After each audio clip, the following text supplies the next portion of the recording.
à la une ce matin, l'interview d'Olivier Faure, premier secrétaire du Parti Socialiste dans Le Parisien aujourd'hui en France. Il brandit, Théo, une nouvelle fois la menace d'une motion de censure si le gouvernement ne respecte pas ses engagements sur la réforme des retraites. Et oui, il dit, si Bayrou continue de mépriser le Parlement, ses jours sont comptés. Le ton est donné dès les premières lignes de l'entretien.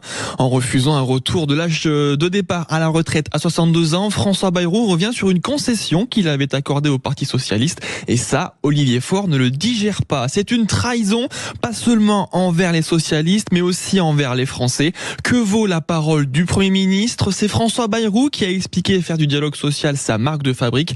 Il remet en cause ce qu'il a lui-même installé, c'est aberrant. Alors la question de la motion de censure se pose de nouveau, explique le patron du PS. Avant de conclure sur le sujet, on ne peut pas instrumentaliser la peur de la guerre et l'effort de défense pour faire passer un agenda néolibéral et détruire notre modèle social. Voilà, autre sujet, les témoignages saisissants ce matin dans Le Figaro, ceux d'anciens otages du Hamas. Mon nom est Elie Charabi, j'ai 53 ans, je reviens de l'enfer. L'homme détenu 491 jours par le Hamas raconte devant l'Assemblée des Nations Unies l'horreur de son enlèvement.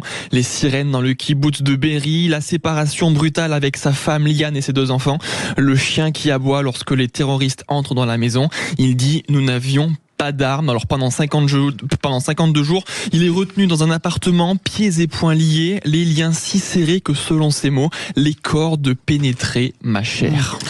Autre témoignage, celui de Marguerite Moses, qui nous raconte, elle, sa captivité dans les tunnels du Hamas. Nous avions de la lumière 2 fois par jour. Le reste du temps, nous n'avions qu'une petite lampe à LED et rien d'autre. Elle ajoute, pendant toute la durée de ma captivité, je n'ai jamais pu me reposer plus de 30 minutes d'affilée. C'est la seule violence que j'ai subie, si on fait exception de la privation de liberté. On le rappelle, sur les 250 otages kidnappés lors de l'attaque du 7 octobre, 59 sont toujours en captivité, dont certains, on ne sait pas s'ils sont encore morts ou vivants.